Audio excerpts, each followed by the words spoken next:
সম্মানিত মৎস্য চাষী ও মৎস্য উদ্যোক্তা ভাই ও বন্ধুরা, আসসালামু আলাইকুম। আল্লাহর অশেষ রহমতে আশা করি সকলেই ভালো আছেন। মাছ চাষী ভাই বন্ধুরা, আজকে আপনাদের সামনে নিয়ে হাজির হলাম অরিজিনাল কার্ফু মাছের পোনা নিয়ে। কার্ফু মাছ হলো জাপানি প্রজাতির মাছের একটি জাত। এই মাছ খেতে খুবই সুস্বাদু ও পুষ্টিকর। কার্ফু মাছ যে কোনো পরিবেশের সাথে ভারসাম্য ঠিক রেখে চলতে পারে, যার কারণে এই মাছ চাষে লসের কোনো সম্ভাবনা থাকে না। তবে এই মাছ চাষকালীন সময় পুকুর অবশ্যই ভালোভাবে মেরামত করে নিতে হবে। এই মাছ চাষকালীন সময় অবশ্যই পুকুরের পাড়ে ভালোভাবে নেটিং করে নিতে হবে, কারণ কার্ফু মাছ প্রচুর পরিমাণে পাড় ভেঙে থাকে।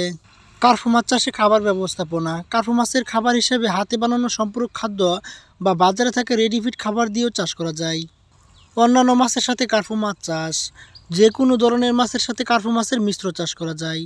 তবে এক্ষেত্রে কাপ জাতীয় বা তেলাপিয়ার সাথে কার্ফু মাছ চাষ দিলে সবচেয়ে বেশি ভালো হয়।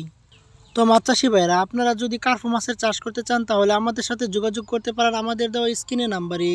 আমাদের এখান থেকে সকল প্রকার মাছের রেণু ও পোনা সুলভ মূল্যে বিক্রি করা হয়। আমাদের ঠিকানা হচ্ছে ত্রিশাল, ময়মনসিংহ।